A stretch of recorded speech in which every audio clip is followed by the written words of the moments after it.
Bonjour tout le monde, ça me fait plaisir d'être avec vous ce matin. Avant de commencer, je voudrais remercier Jacinthe et les organisateurs de me donner l'opportunité ce matin de venir vous parler un peu d'azote du sol, donc de gestion de l'azote comme tel.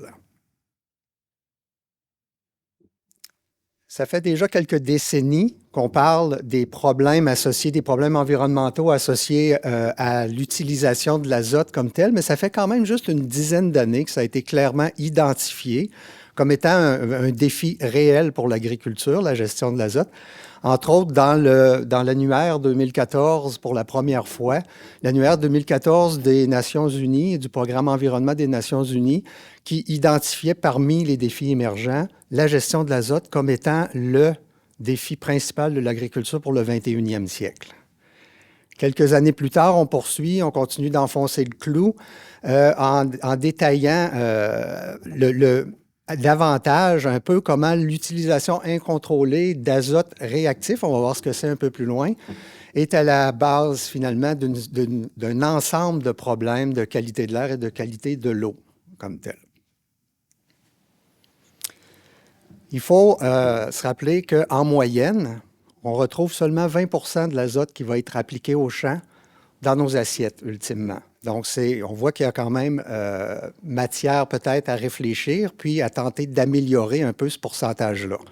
Puis récemment, il y a un groupe international de chercheurs qui ont affirmé, en fait, puis je pense qu'ils ont tout à fait raison, que si on veut vraiment sérieusement parler de carboneutralité au niveau de l'agriculture, d'atteindre ou de s'approcher de la carboneutralité, ça va se faire à la seule condition d'améliorer notre gestion de l'azote réactif. Parce que l'efficacité globale là, des fertilisants est souvent beaucoup moins élevée qu'on pourrait le présumer comme tel. Dans les études de littérature qui se font dans les dernières années, on voit qu'en moyenne, entre autres, il y a une méta-analyse globale qui avait été faite sur les céréales comme telles, qu'en moyenne, 33 seulement des fertilisants qui sont appliqués aux champs sont effectivement récupérés par la culture qui est visée par la fertilisation. Et pour avoir fait plusieurs études au Québec avec les grandes cultures, en particulier le maïs, on n'a jamais eu de données qui dépassaient 50 là. 50 c'est vraiment dans les meilleures conditions. Ça veut dire qu'il y a au moins la moitié des fertilisants qu'on applique qui ne se retrouvent pas comme tels dans la plante. Ça ne veut pas dire que c'est 50 de perte environnementale, mais on peut se demander si on peut faire quelque chose ou améliorer un peu ces bilans-là. Pour les engrais organiques, les effluents d'élevage, les composts, les engrais verts, c'est encore moins parce que tout l'azote n'est pas disponible l'année même. Il y a une portion de l'azote de ces produits-là qui n'est pas disponible l'année même et donc ça fait en sorte que les pourcentages diminuent. Donc, il y a beaucoup de potentiel à l'amélioration et puis, on parle beaucoup maintenant d'ajuster les recommandations en se basant sur l'approche des 4 B, la bonne dose, au bon endroit, au bon moment, la bonne source, etc. J'ai mis un lien là, avec un site qui explique quand même assez bien ce principe-là, mais je trouve qu'on oublie, dans le fond, qu'il faut aussi mieux comprendre et tirer profit là, de la capacité des sols à fournir de l'azote comme tel, et qu'il faudrait qu'on réussisse d'une façon ou d'une autre à dépasser la vision purement comptable des crédits d'azote pour y arriver. Pour y arriver, justement, il y a peut-être 2 grands principes clés très généraux qui doivent un peu guider notre démarche vers une meilleure efficacité de l'azote. Il faut se rappeler que ce n'est pas la dose d'azote totale qui pose problème au niveau des pertes environnementales, mais c'est bien la partie inefficace ou inutilisée par la culture, donc le 50 et plus non récupéré des fertilisants, qui va générer l'essentiel des pertes. Puis, en corollaire, que toute pratique qu'on va mettre en place qui va permettre d'augmenter l'efficacité de récupération de l'azote par la culture va nécessairement diminuer les risques de perte. C'est vraiment un phénomène de balancier. Ça va ensemble, tout ça. Donc, il y a associé à ça 2 grands principes directeurs là, associés à la gestion de l'azote réactif. Donc, l'azote réactif, c'est l'azote minéral dans les sols, finalement. Donc, c'est la forme ammoniacale, NH4, et nitrate, NO3, qu'il faut gérer de façon générale. Pour l'ammonium, il faut éviter qu'il se retrouve à la surface du sol parce qu'il génère les problèmes de volatilisation d'ammoniac comme tel, et c'est un phénomène de surface. Ça veut dire que si on injecte ou on incorpore rapidement, disons en moins de 12 à 24 heures, l'ammonium, on règle comme tel à peu près le problème de volatilisation d'ammoniac. L'incorporation peut se faire de façon assez superficielle. L'important, ce n'est pas d'incorporer, mais de mélanger finalement l'ammonium avec le sol de surface. Pour l'urée, ben, il y a d'autres options, par exemple des enrobages pour ce qu'on appelle les engrais à libération lente ou à libération contrôlée. Ça aide de façon générale à réduire les problèmes de volatilisation. Et les inhibiteurs d'uréase, qui sont un peu un équivalent, ça retarde la vitesse à laquelle l'ammonium est libéré de l'urée, par exemple, ou de certains produits organiques comme les fumiers de volaille. Le deuxième principe directeur, ben, c'est d'éviter l'accumulation de nitrates dans le sol. Donc, fractionner les doses d'azote, en général, c'est relativement efficace comme manière parce que ça permet d'amener l'azote un peu plus progressivement à la culture et donc de lui permettre d'éponger, disons, relativement rapidement la quantité appliquée à chaque fois comme telle. En général, c'est une très bonne pratique, assez simple. Favoriser l'application ou les apports en présence de végétaux en croissance. Ça ne veut pas nécessairement dire sur des végétaux en croissance, mais il faut s'assurer que si, par exemple, on a des épandages de lisier ou de fumier, il y aura rapidement une culture implantée.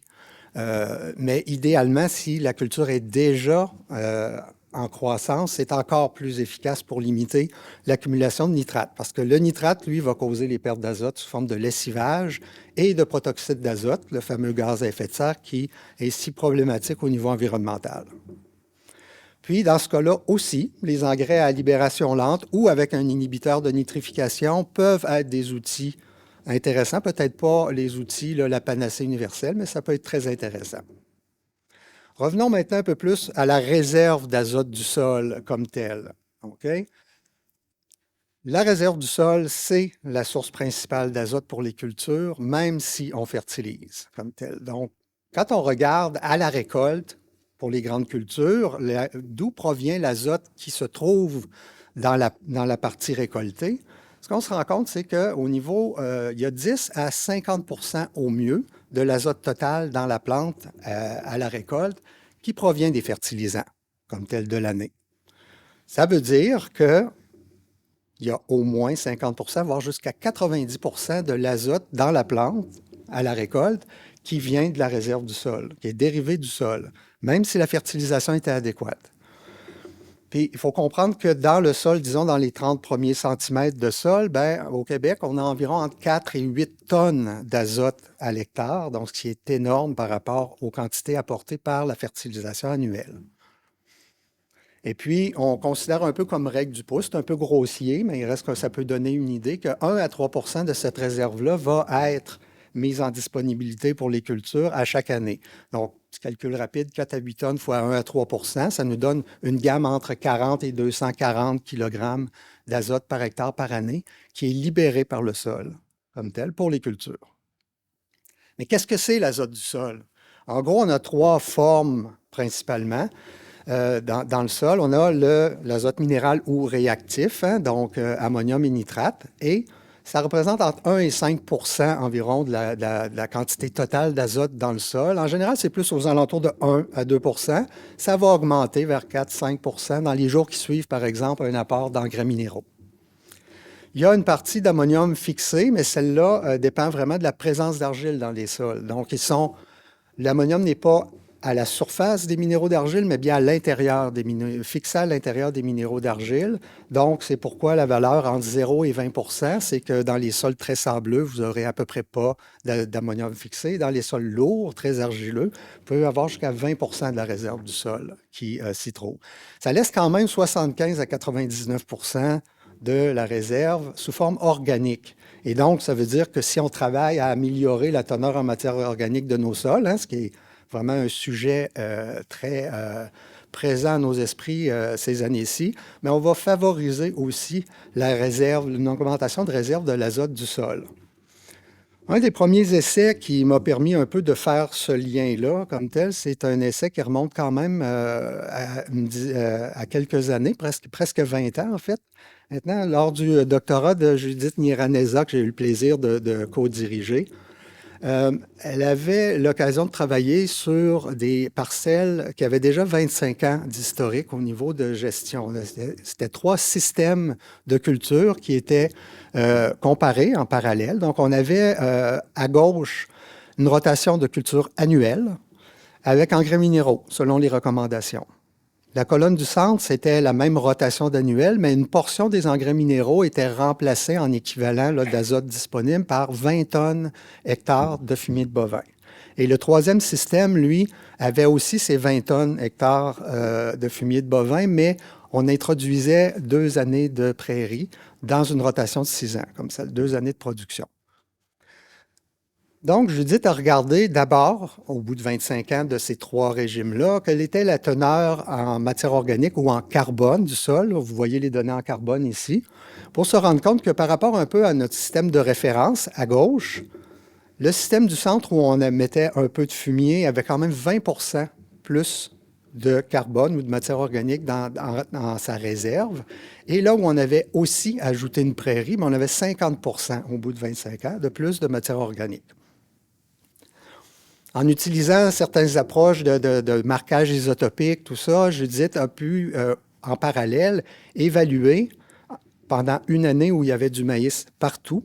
Et je veux préciser que pour le système avec des prairies, c'était sur le retour de prairies, donc l'année suivant la fin de la prairie. Il y avait du maïs dans toutes les parcelles et elle a comparé justement la proportion d'azote dans le maïs à la récolte qui provenait du sol, donc la capacité du sol à fournir l'azote. Et on a été quand même surpris de voir que l'augmentation de cette quantité d'azote-là provenant du sol était plus que proportionnelle à l'augmentation de matière organique du sol. C'est quand même intéressant de voir que pour 50 d'avantage de matière organique, on avait quadruplé la capacité du sol à fournir l'azote au maïs. Et ça, c'était vraiment l'azote dans le maïs qu'on a mesuré, là. Ce n'était pas une mesure indirecte et on dépassait les 200 kg/hectare d'azote. Ce qui veut dire qu'on n'aurait pu rien mettre pour le maïs et aurait sans doute atteint son plein rendement. Donc, revenons à nos 3 formes d'azote dans les sols minéraux comme tels dont on a parlé tout à l'heure. On a commencé à se poser la question, est-ce que le 20 ou le 50 additionnel de matière organique qui s'est accumulé dans nos systèmes améliorés, on va dire, de production, est-ce que cette portion-là serait peut-être plus active en termes de fertilité ou de nutrition des cultures au niveau du sol? Et on s'est mis depuis à fractionner la portion organique, la matière organique, en 3 sous-ensembles, on va dire. D'abord, ce qu'on appelle la fraction légère. La fraction légère, c'est des résidus fraîchement arrivés au sol, peu décomposés. On reconnaît assez facilement leur origine, que c'est des tissus végétaux, etc. C'est 1 à 5 de la matière organique du sol qui est sous cette forme-là. Le rapport carbone-azote est relativement élevé, en général plus de 25. Il y a ce qu'on appelle la fraction lourde grossière. Donc, elle ressemble physiquement pas mal à la fraction légère, sauf qu'elle est un peu plus avancée au niveau de la décomposition. Elle est colonisée par les micro-organismes. Et là, on n'a pas le temps de passer là-dessus, mais cette colonisation-là crée aussi une adhérence des particules de sol environnantes qui s'accolent aux résidus, qui deviennent lourds, donc qui deviennent plus lourds à cause de la couche minérale, on va dire, autour de tout ça. 8 à 12 de la matière organique en général et un rapport acé-surène déjà plus avantageux, là, de l'ordre de 15.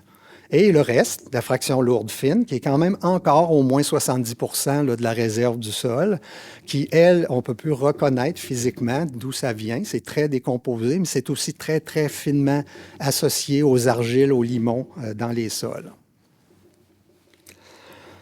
On a commencé il y a une dizaine d'années à faire des suivis en fractionnant la matière organique de cette façon-là dans des systèmes qui avaient au moins une dizaine d'années d'historique où on comparait des engrais minéraux versus des fumiers comme source principale d'éléments nutritifs.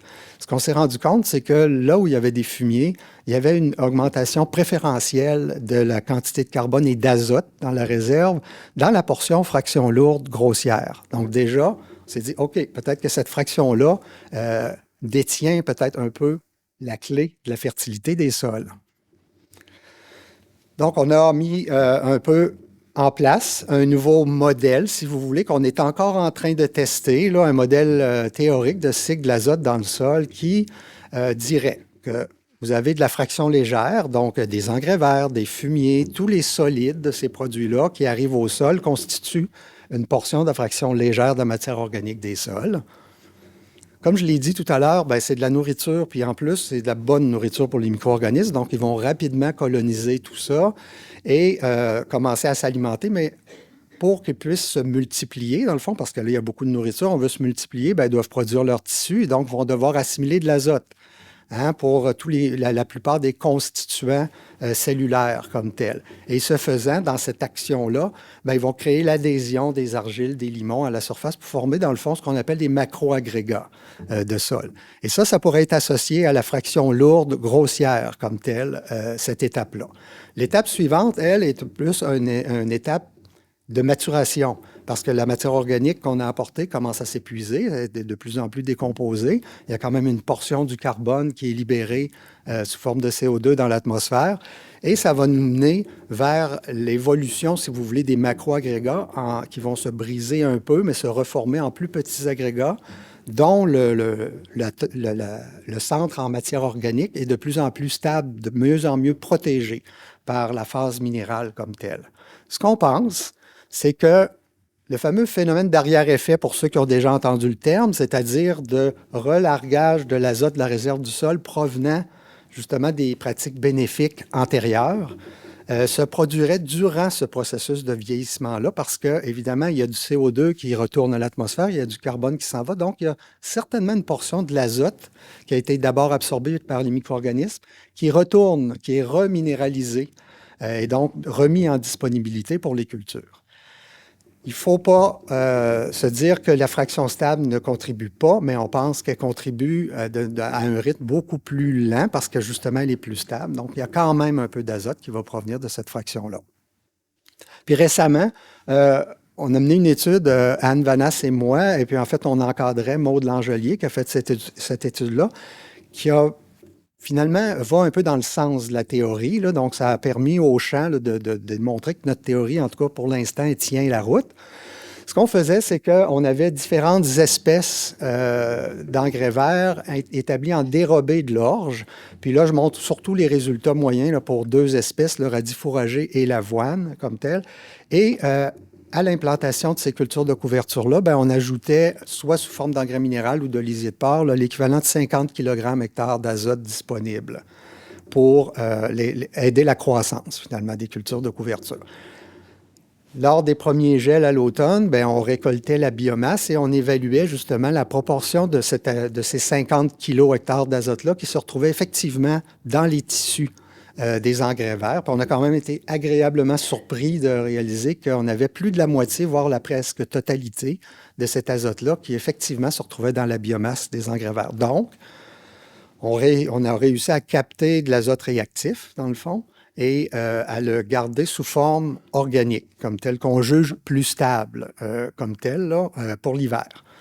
Mais on se disait en même temps, ben, on va avoir des beaux résultats l'année prochaine avec la culture subséquente. Mais là, disons que notre ballon s'est dégonflé un peu parce que, en bout de ligne, dans le blé l'année suivante, on retrouvait seulement 10 % ou moins de l'azote appliqué au départ comme tel dans la récolte. Mais avec l'approche de marquage isotopique qu'on utilise, on pouvait aller voir dans la réserve du sol, est-ce que les 90 % sont perdus, qu'on ne retrouve pas dans la récolte? Ben non.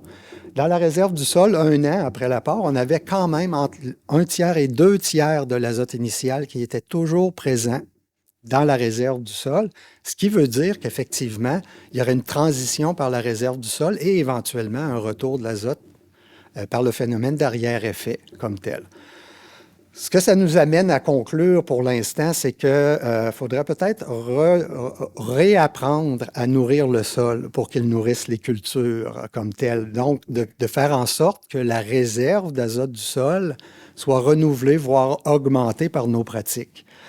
que la contribution en retour du sol, justement, par arrière-effet, pourrait être décalée. Donc, pas nécessairement survenir dès l'année suivante, mais sur les années subséquentes. Et que donc, pour bien évaluer ou bien comprendre comment fonctionne la réserve du sol, il ne faut pas se limiter à des mesures de 2 années, une année où on fait une action, l'année suivante où on évalue. Il faut peut-être plutôt commencer à penser à avoir des évaluations à l'échelle de rotation complète de culture pour mieux évaluer l'effet de nos pratiques sur la réserve du sol et éventuellement sur la nutrition des cultures.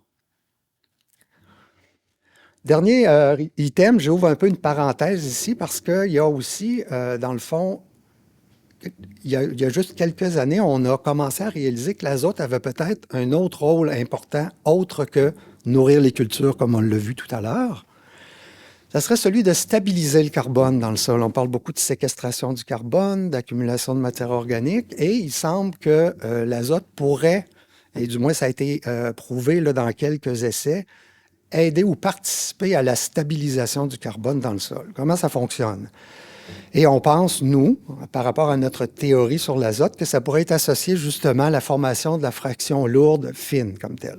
Donc, on a des argiles qui, généralement, dans nos sols légèrement acides, sont chargés négativement, mais on a aussi de la matière organique qui contient beaucoup d'acides organiques, des sucres, etc., qui, eux également, sont chargés négativement. Donc, qu'est-ce qui peut faire le pont entre les deux?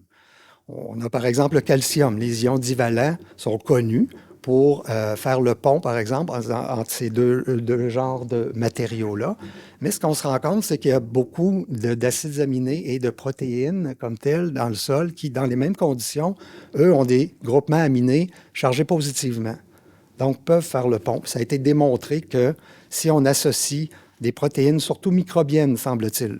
Pourquoi? On ne sait pas encore pourquoi, mais qu'en ajoutant des protéines microbiennes avec des acides organiques, des sucres et des argiles, on avait formation rapidement de complexes organominéraux très stables qui donc sont très résistants à la décomposition ultérieurement là, par les micro-organismes. Dernière partie de la présentation, prédire la fourniture d'azote du sol, est-ce que c'est possible? Là, évidemment, je vous donne mon avis personnel. Ça fait 30 ans que je travaille là-dessus. En fait, quand j'ai commencé au doctorat, on se posait les mêmes questions qu'aujourd'hui. Hein? Est-ce que c'est possible? Donc, j'ai eu le temps d'y réfléchir, on va dire. On sait, là, je ne dresserai pas ici une liste exhaustive de tous les tests et outils prédictifs là, qui existent, là, mais il y en a quand même certains qui vont, que vous connaissez. Il y a des tests de type diagnostic ou photographique là, qui vont nous donner une information sur la situation à un moment très précis, comme par exemple l'analyse de nitrate dans les sols, dans les tiges, à différents moments stratégiques au cours de la saison de croissance, en pré-semis, post-levée, post-récolte, tout ça, qui peuvent nous servir à évaluer si la plante est en risque de carence où elle est en suffisance, et à la fin aussi, à l'automne, est-ce qu'on laisse beaucoup ou peu d'azote résiduel dans le sol? Les analyses foliaires, évidemment, sont un bon diagnostic photographique aussi, la plante étant toujours le meilleur indicateur de son propre état nutritionnel. Il y a aussi des outils prédictifs, hein, les essais d'incubation au laboratoire ou au champ, qui nous permet d'avoir une idée du potentiel qu'un sol a à libérer de l'azote dans un certain laps de temps. Il y a des tests commerciaux, je les ai essayés personnellement, le Solvita Microbiometer, mais ils ne me semblent pas très sensibles pour ce qu'on essaie de mettre en lumière. Puis évidemment, il y a des modèles de simulation comme tel du cycle de l'azote, comme SCAN, STIX, DNDC, CAN, qui sont des modèles développés pour le Canada, là, puis relativement utilisés par les scientifiques là, à l'échelle du pays. Il y en a d'autres en développement. Je prends la peine de parler, entre autres, multisonde chrysalab, qui me semble avoir un potentiel très intéressant parce que ça peut donner une lecture en temps réel, géoréférencée, de l'état du sol sur plusieurs paramètres, dont la teneur en nitrate, même si, pour l'instant, c'est encore à parfaire, disons, au niveau du fonctionnement des sondes, c'est à retenir. Il y a aussi maintenant au Colorado une équipe de recherche qui imprime des sondes sur imprimante 3D comme telles qui contiennent des instruments pour mesurer différents paramètres du sol, dont la teneur en nitrate comme telle. Ces sondes-là sont biodégradables, donc c'est des toutes petites sondes qu'on peut enfoncer un peu partout dans le sol qui vont pendant la saison donner de l'information en direct avec une application là, sur le téléphone et éventuellement se biodégrader. Donc, on n'a pas besoin d'aller les retirer comme tel. Donc, ça, je pense que ça a vraiment un potentiel très intéressant. Surtout pour les mesures qu'on aimerait. On sait que c'est très variable dans l'espace, ce genre de mesures-là. Donc, si c'est abordable, on peut envisager d'utiliser ces sondes-là puis d'en avoir plusieurs dans un champ pour bien comprendre ce qui se passe. Mais à ce jour, il n'y a aucun test ou outil qui est applicable de façon élargie pour prédire la fourniture annuelle d'azote par les sols. Souvent, ils ont un certain succès dans les conditions dans lesquelles ils ont été développés, beaucoup moins quand on sort du cadre initial là, de développement du test. Mais on continue à mettre beaucoup d'emphase sur la fourniture saisonnière par le sol, qui, à mon sens, est pas mal une approche comptable qu'on a héritée de l'utilisation des engrais minéraux qui sont très prévisibles, eux. Donc, on peut fonctionner par une approche purement comptable d'unité d'azote. Mais la fourniture d'azote par le sol, elle est peu prévisible parce qu'elle dépend beaucoup de la variabilité de la météo annuelle qui va affecter le développement des plantes et des racines, très important, la vitesse à laquelle l'azote du sol se minéralise et le synchronisme entre les deux. Donc, il faut penser plus globalement, à mon avis. Il faut avoir une approche un peu plus holistique. J'ai parlé tout à l'heure de nourrir le sol pour bénéficier des arrière-effets, donc miser sur les engrais verts, entre autres, les amendements organiques, mais aussi les couverts végétaux qui vont permettre une croissance racinaire abondante comme telle, parce qu'on sait maintenant que les racines sont beaucoup plus efficaces à former de la matière organique dans le sol que les parties aériennes des plantes. À peu près du simple au double. Il faut penser à la santé du sol. C'est bien important parce que c'est ça l'état de santé du sol va un peu déterminer les résultats que vous allez obtenir de vos bonnes pratiques. Un sol qui n'est pas en bon état, si vous mettez en place des bonnes pratiques, ça se peut que vous trouviez que les résultats sont assez ordinaires, ne valent peut-être pas la peine.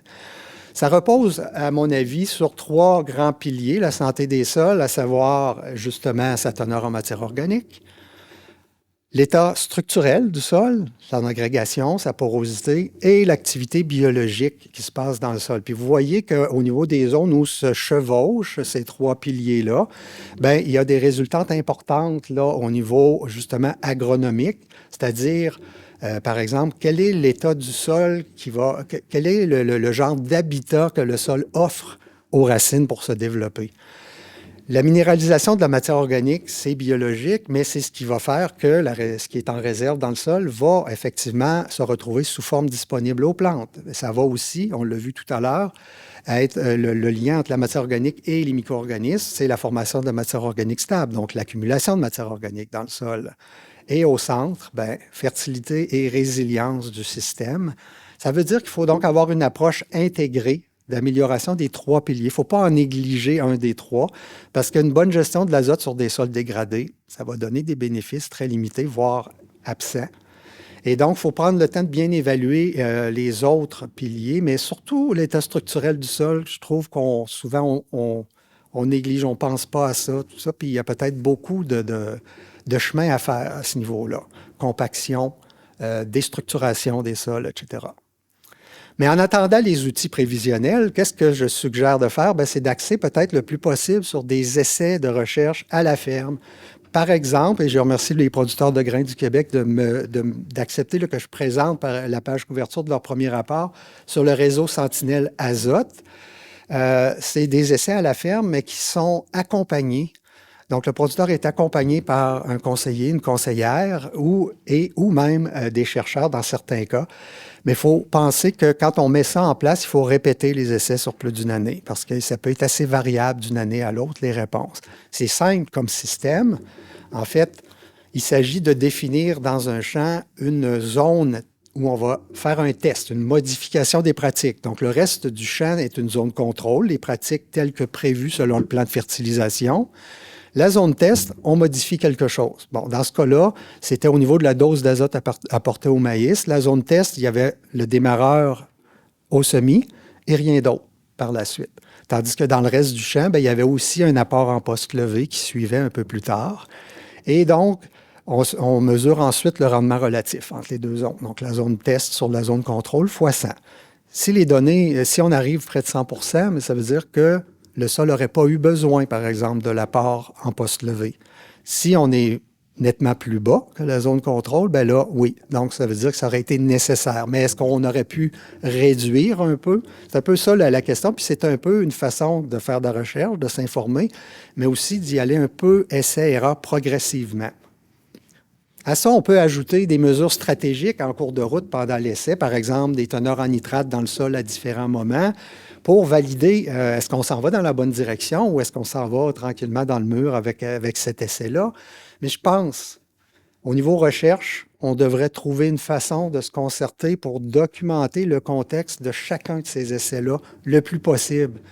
La météo de l'année, les propriétés de sol au moment de l'essai, pédopaysage, l'historique des cultures, l'état de santé du sol au moment de l'essai, pour pouvoir éventuellement constituer des bases de données suffisantes pour utiliser l'intelligence artificielle. Je pense qu'il y a un potentiel intéressant là, au niveau prédictif de l'azote des sols parce que ça permet on pourrait dire, de tirer profit de la variabilité des réponses qui souvent dépendent du climat de l'année, du climat régional, de la texture du sol, etc. Pensez-y bien pour les chercheurs. Passer à plus long terme, cheminer vers une réduction progressive de la fertilisation. Bien, les essais à la ferme, ça permet ça pour que le producteur, après quelques années, trouve son X pour chacun de ses champs au niveau de la dose à apporter.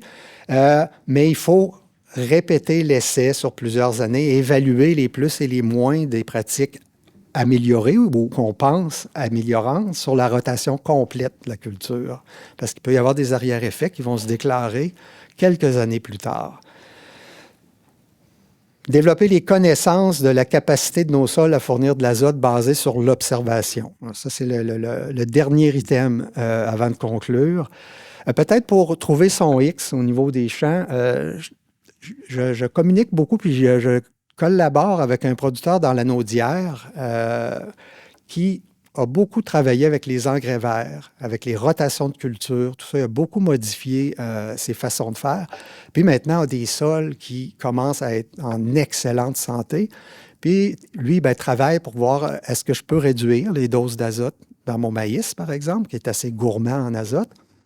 Et maintenant, après une dizaine d'années de bonnes pratiques avec des rotations diversifiées, couverture de sol en intercalaire, en dérobé en fin d'année, tout ça, après une dizaine d'années, il a trouvé la façon de réduire de près de 50 la quantité d'azote qu'il doit apporter à chaque année pour sortir son tonnage de maïs en silage.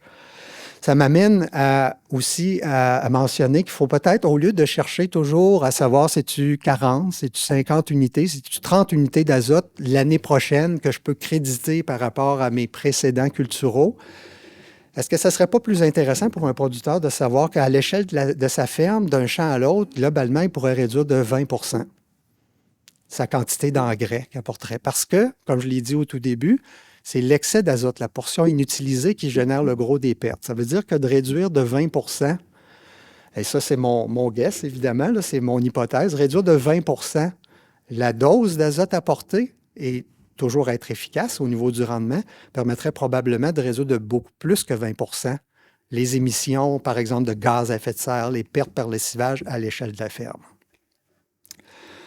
Mais peut-être en point final, il faut développer une connaissance de la capacité de nos sols à fournir de l'azote basée sur l'observation. Qu'est-ce que je veux dire? C'est qu'il faudrait peut-être vraiment s'arrêter puis mesurer le flux de son azote durant la saison de croissance. On présume, on assume beaucoup de choses, beaucoup de minéralisation au printemps quand ça se réchauffe, tout ça. Il y avait un groupe de producteurs dans le Témiscouata qui se posaient de grandes questions au niveau de leur sol parce qu'ils avaient des teneurs en matière organique qui feraient rougir de jalousie certains, jusqu'à 10 de matière organique dans leur sol. Mais malgré tout, il disait, si on fait de la céréale de printemps puis qu'on ne met pas tout l'azote recommandé selon les grilles, on n'a pas de rendement. ça ne fonctionne pas. Donc, on posait vraiment la question, qu'est-ce qui se passe? Est-ce que c'est des bobards que si on augmente la matière organique, on va augmenter la productivité des sols? Je leur ai proposé, on va faire des incubations dans vos champs comme tel pendant toute la saison de croissance pour voir un peu quand sont les moments chauds de libération d'azote de vos sols, pour définir les meilleures pratiques et essayer de comprendre ce qui se passe. Donc, effectivement, on s'est associé avec le club de gestion des sols du Témiscouata comme tel, chez des producteurs. Puis de 2016 à 2018, on a mesuré à chaque année, une fois par mois, la minéralisation qu'on appelle in situ, donc la quantité d'azote minéralisé des sols sur une semaine, mais mesurée directement au champ. On avait des loams sableux à limoneux, 3 à 10 de matière organique. Ça montre les résultats globaux comme tel. Vous voyez la forme en U, mais regardez bien dans l'axe des X, les mois où les barres sont les plus élevées. On a été quand même surpris de voir qu'en moyenne, sur 3 ans, là, quand même de mesure, peu importe la pratique, on avait comme 3 pratiques qui étaient comparées, 50 à 60 de la minéralisation de la saison était en août-septembre. Donc là, on venait d'avoir la réponse pourquoi est-ce que ça prend de l'azote au printemps pour produire des céréales de printemps, c'est que la minéralisation n'est pas nulle, mais n'est pas suffisante pour nourrir les cultures. Donc là, on avait la réponse, le pourquoi. Mais ensuite, ça a permis aux producteurs de commencer à réfléchir, est-ce qu'on peut récupérer cet azote-là qui est minéralisé? Comment est-ce qu'on peut faire?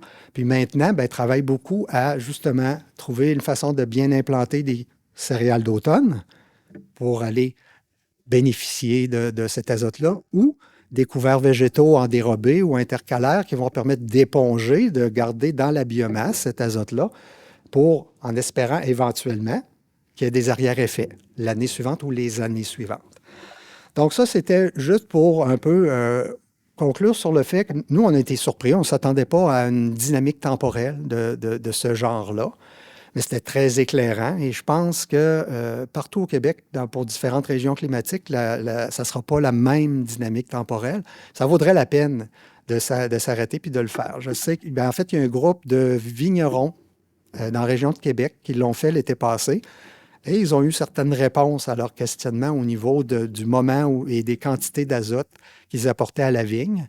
Ça aide beaucoup les producteurs. En fait, ça les aiguille parce qu'ils peuvent ajuster leurs pratiques en fonction d'une réalité, dans le fond, de ce qui se passe dans leur sol selon le climat de la région. Donc, on est arrivé, si jamais vous avez des questions, ça fait le tour pour moi. Donc, je vous remercie de votre attention.